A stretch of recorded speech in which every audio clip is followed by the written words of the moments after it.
खत्ते की गैर यकीनी सूरत-ए-हाल और आलमी ऑयल मार्केट में उतार चढ़ाव की वजह से हुकूमत ने पेट्रोलियम सेक्टर और किफायतशारी इक़दामात के हवाले से अहम फैसला कर लिया है। फैसले का इत्तलाक़ इस हफ्ते या अगले हफ्ते से मुतवक्के है।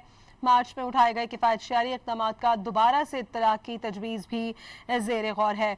डॉन अखबार की रिपोर्ट के मुताबिक किफायतशारी इक़दामात में हफ्ते में 4 रोज़ा काम, स्टाफ में 50% कमी, सरकारी गाड़ियों के इस्तेमाल में 50% कमी, ऑनलाइन सरकारी मीटिंग्स, गैर मुल्की दौरों पर पाबंदी, हाईवेज और मोटरवेज पर स्पीड लिमिट की सख्ती से पाबंदी, बड़ी तनख्वाहें लेने वालों की तनख्वाहों में से कटौती शामिल है। तालीमी इदारों को भी ज़्यादा से ज़्यादा ऑनलाइन क्लासेस लेने की तजवीज़ दी जाएगी। कारोबारी मराकज़, शॉपिंग मॉल्स और बाज़ारों के औकात कार भी मुकर्रर किए जाएंगे। किफ़ायतशारी इक़दामात का मार्च के पहले हफ्ते में आगाज़ हुआ था, ताहम जून में अमरीका और ईरान में मुआहदे के बाद ये फैसला वापस ले लिया गया था।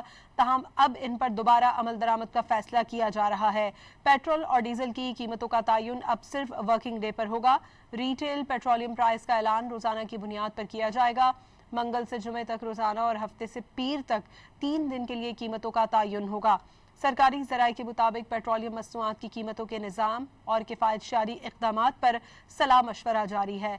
आलमी मंडी में पेट्रोलियम मसनूआत की कीमतों में तेज़ी से उतार चढ़ाव के बायस वफाकी हुकूमत ने पेट्रोलियम मसनूआत की कीमतों का तयन रोज़ाना की बुनियाद पर करने का फैसला किया है।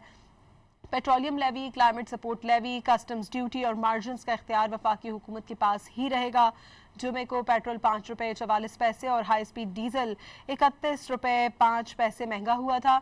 इस वक्त पेट्रोल 316 रुपये 15 पैसे और हाई स्पीड डीजल 354 रुपये 35 पैसे फी लीटर में फरोख्त हो रहा है।